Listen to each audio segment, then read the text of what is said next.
Alright guys, today's project is my lower unit off my 2009 Yamaha HPDI 225 outboard. I've been getting water in my oil in my lower unit, and here with the recent cold weather, it actually froze up. So I wanted to make sure to fix this now, because that water been getting in there probably the last year or so, and every so often I would drain the water out, put some more oil in, but now I just want to fix it before I do something to the lower unit and have to replace it. So what we did first was we did a pressure test on it before I could find out what a leak was coming from. Let me show you my pressure test unit and see if you guys may give you an idea how to do one or make one, that type thing. So let me show you that. Yeah, my pressure test setup is, I have a pressure pump that actually came out of my pressure tester set for like cooling systems on the car. You can, like I said, you can pump it up to whatever PSI you would like to, and then I got the hose that came off of the oil pump that you actually pump the oil back up in the lower unit. It's just a hose that comes off of it, and what I did was I got one of the connectors that came off the top of one of these pressure tester caps. You just screw that out, and I just heated this hose up before I can actually force that connector in there and just put a hose clamp on it to make it airtight. And I did put a little Teflon around the actual threads on this nut that actually goes into the actual hole here on the lower unit to get a good seal. So once we hook this up, we can pump air into the actual lower unit to the 10 psi that the actual manual says that's how you test it. And let's do that, and I can show you where the leak is at. So we're going to connect the actual pump here. That just slides over and it clicks on, and we want to pump this up to 10 psi.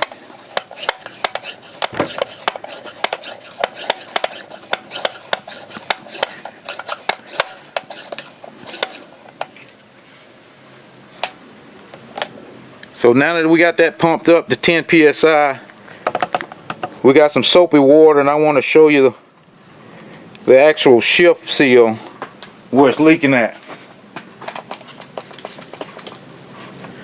You can see where it's leaking at right here on the shifter seal.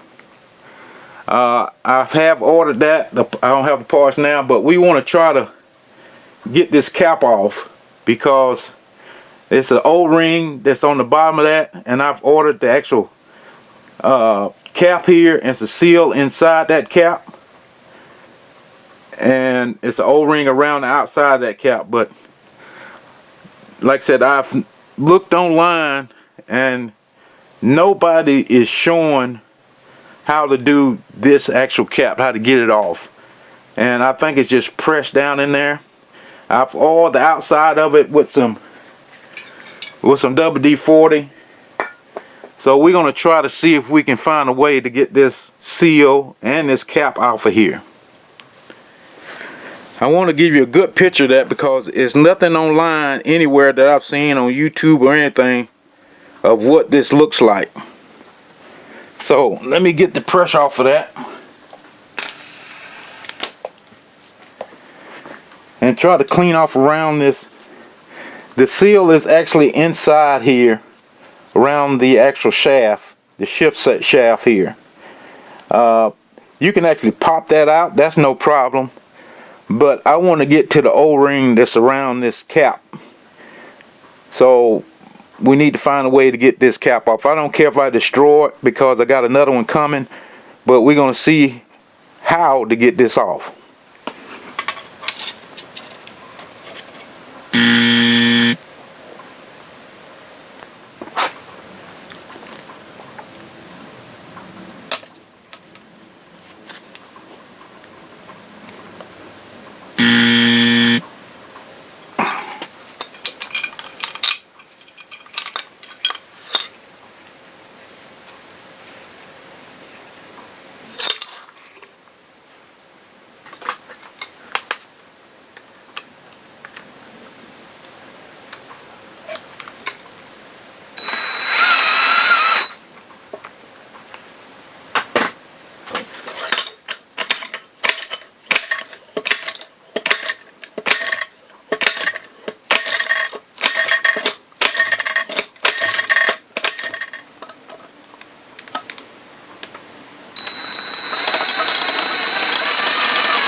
Well, here's the cap, and like I said, the O-ring is around the side here,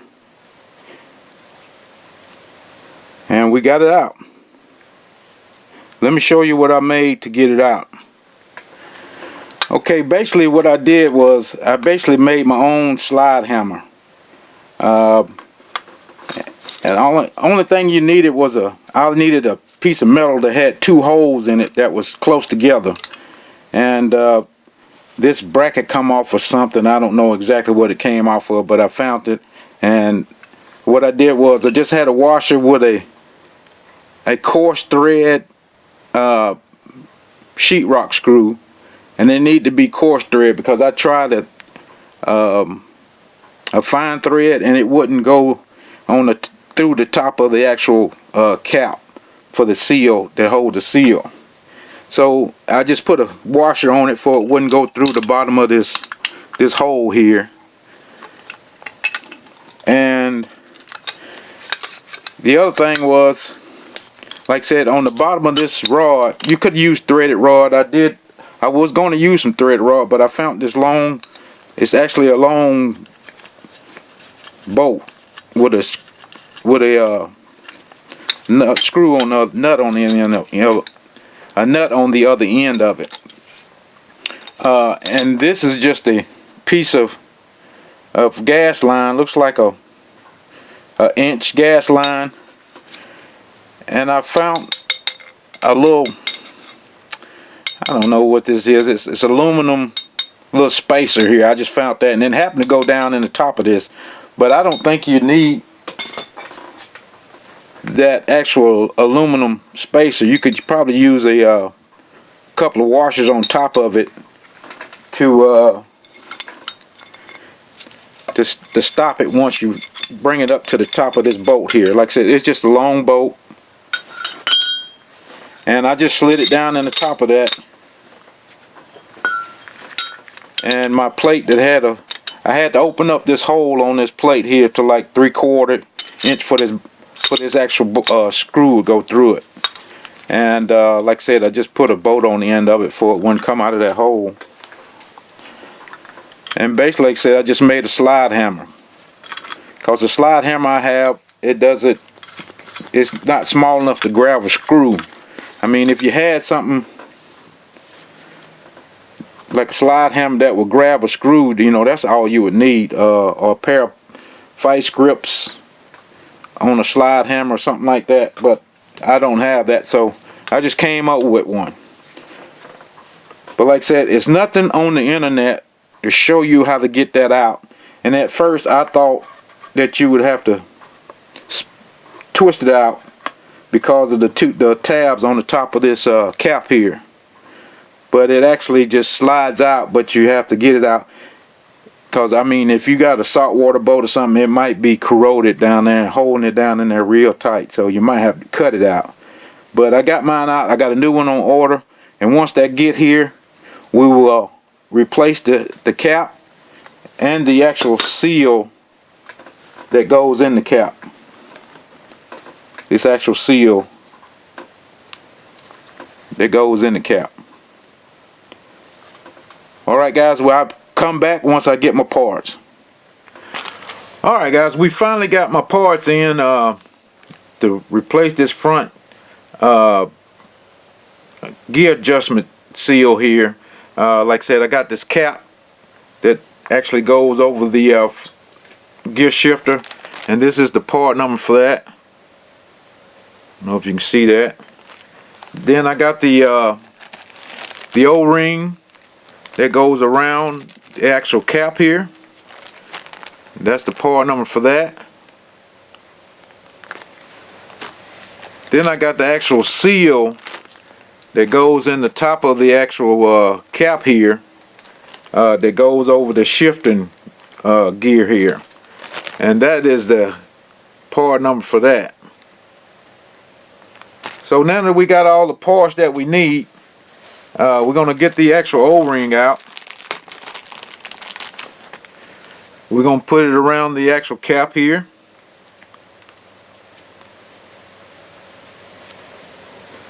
And we're going to put a little just a little grease on it, but I'm gonna do something different than what I've been seeing people do. I'm gonna put a little bit of RTV gasket sealer on the outside of this cap here. I just feel that it's gonna help out in the long run, and the sealing of the actual cap. I'm just gonna put a real thin. I mean, the book doesn't say this. It's just in my thinking. So don't take this. Just take this with a grain of salt. You can do it the way you want to do it, but I'm just gonna put a little bit here. I got a little small hole in this thing, and it's hard to get out, but that's gonna make me not put too much on there. And I'm just gonna try to put it on the bottom half here.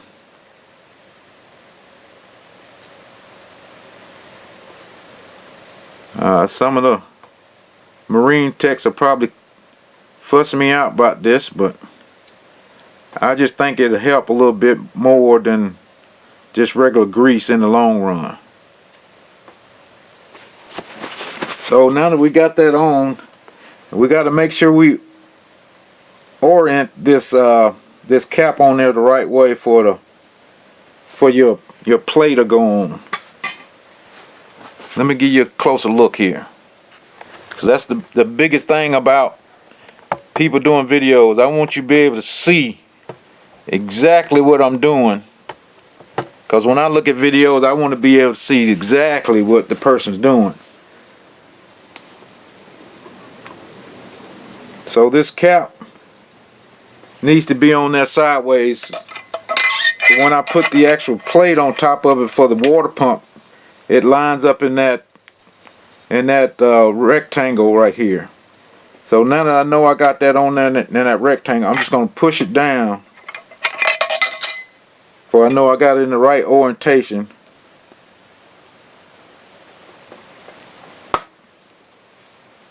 And it went in there. I just got a, this is a 1 5/16 socket that fits over top of that,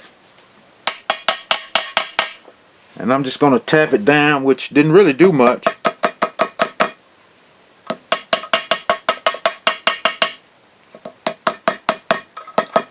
So I'm just tapping to make sure it's bottomed out in the bottom here.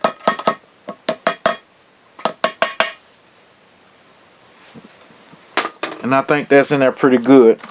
So now that we're going to get the actual seal here that goes on the top, and I'm going to put some more grease in the inside of this seal. It is a little, it's a little groove inside that was like lips inside here where the seal it's got a, I can't explain it well, but just try to get enough grease in there to get inside those lips that's inside this seal.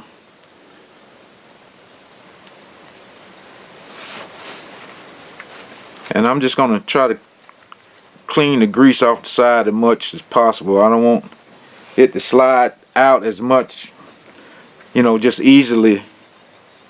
So when I put it in here,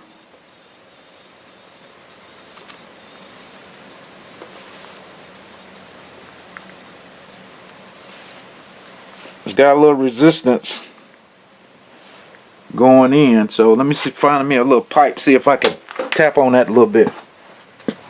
Okay, I found this is a 13mm socket here. I'm just trying to give you the best view I can. And it goes over the shifting rod here, and it goes on top of the seal. I'm just gonna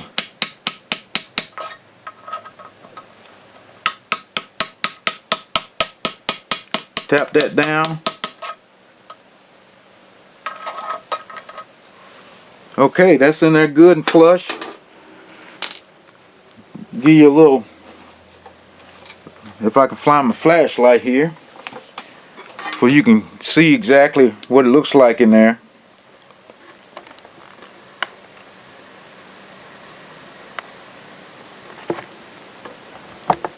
Excuse my camera work, but I'm just trying to get you the best view possible. That's as far as I can get in there. So you can see that seal is down in there good. It's not distorted or anything like that. So I think that's going to be good. So we're going to put some pressure, do a little pressure test on this and see if it actually seals up this shifting rod assembly with the cap and the O-ring and the actual oil seal here on top. And like I said, my plate for my water pump will go right over top of that, you know, once I put the gasket up under it. So I think we're good on that. Alright guys, I finally got the shift shaft seal in there good enough. What I had to do, I put some, you know, I put the RTV on there, but that thing shot out of there like a top on a wine bottle.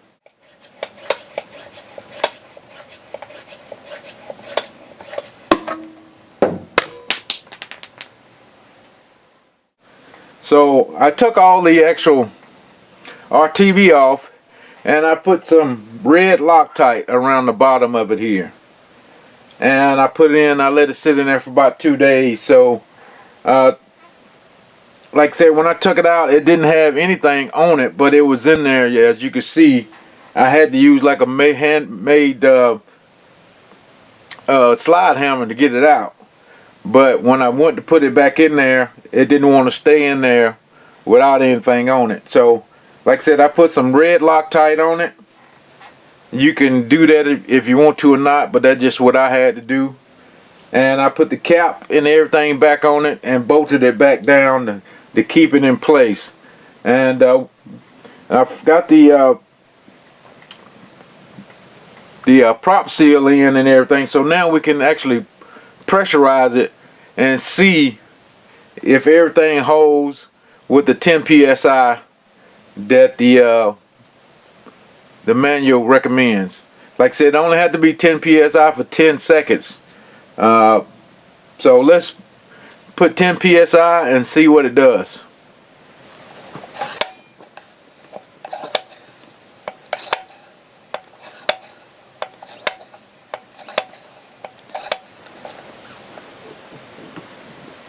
As you can see, I got 10 psi in there and it's holding right now.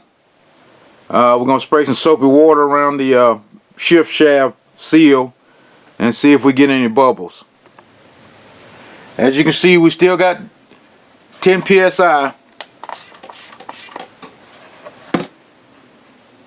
And we have no bubbles around that seal. So that seal is still holding. We're still at 10 psi, so I think we're good.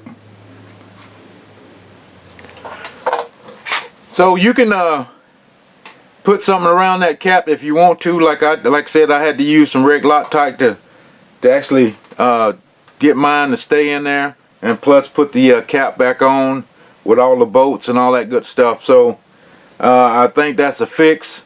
It was way better than it was to begin with. So alright guys, I guess that's it. I appreciate everybody watching the video, and please give me a thumbs up if you like the video. If not, please tell me why. And other than that, to the next video, we out of here. Thanks for watching.